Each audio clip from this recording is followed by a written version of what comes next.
ઘણી ઇજ્જત, ઘણો સ્નેહ અને ઘણી લાગણી આપી. હું લખશું એ પહેલા જેને મને પોતાની આંગળી આપી. એવા સૌપ્રથમ એવા પરમ કૃપાળુ શ્રી પરમાત્મા વિશ્વકર્મા દાદાના ચરણોમાં હું વંદન કરું. શબ્દ એક શોધું ત્યાંથી સહિતા નીકળે, કૂવો એક ખોદું ત્યાંથી સરિતા નીકળે.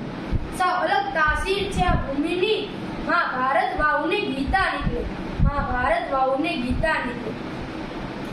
એવી આ ભારત વર્ષની ધરતીનો હું પુત્ર એટલે હેત ભાવિન પિત્રોડા આપ સર્વ સમાજના આગેવાનો, વડીલો, ભાઈઓ તથા બહેનોના ચરણોમાં હું વંદન કરું છું.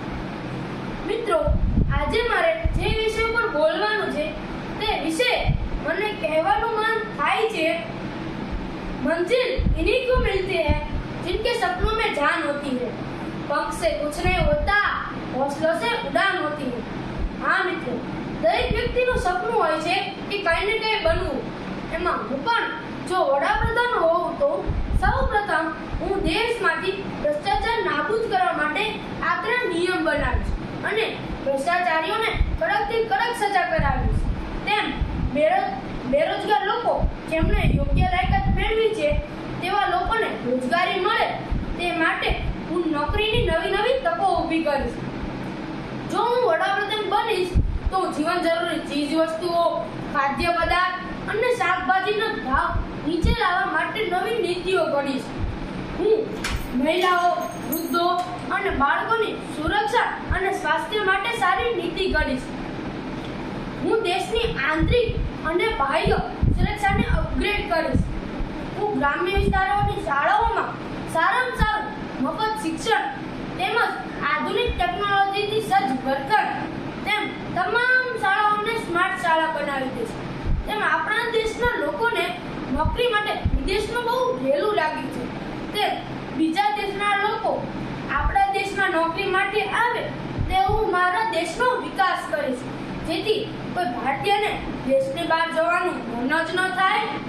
જેમ બધી જગ્યાએ પરીક્ષા હોય છે તેમ હું એવો કાયદો બનાવી કે ચૂંટણીમાં ભાગ લેનાર ઉમેદવાર પાસે પણ યોગ્ય લાયકાત અને પરીક્ષા પાસ કરેલો હોવું જોઈએ. યોગ્ય લાયકાતવાળા અને પરીક્ષા પાસ કરેલ ઉમેદવાર જ ચૂંટણીમાં ફોર્મ ભરી શકે. ત્યારબાદ તેઓએ પોતાના વિસ્તારમાં લોકોને તેઓ શું કામ કરશે તેની માહિતી લેખિતમાં આપવી પડશે, જેથી ભવિષ્યમાં દેશને યોગ્ય લાયકાતવાળા સારા જ નેતા મળે.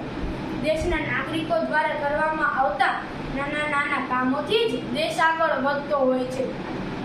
અરે હા, આ વાત કરતા મને યાદ આવ્યું કે જો હું વડાપ્રધાન હોઉં તો મારા સમાજને મારથી કેમ ભૂલાય. હું આપણા સમાજના ઉત્થાન અને સમાજને આગળ લાવવા માટે નવી યોજનાઓ બનાવીશ. નાના નાના કારીગરો અને કારખાનાઓ ખૂબ આગળ વધે તે માટે નવી યોજનાઓ અમલમાં મૂકીશ.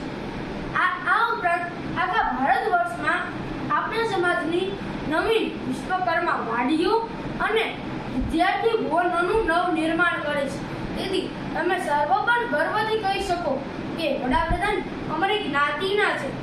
જો હું વડાપ્રધાન હોઉં તો હું એવા કામ કરું કે જેથી લોકો કાયમ માટે વડાપ્રધાન તરીકે મને જ પસંદ કરે. ઉઠો ધરાકે અમર સપૂતો, નવયુગ કા નિર્માણ કરે. અસ્તુ. જય ભારત, જય હિન્દ.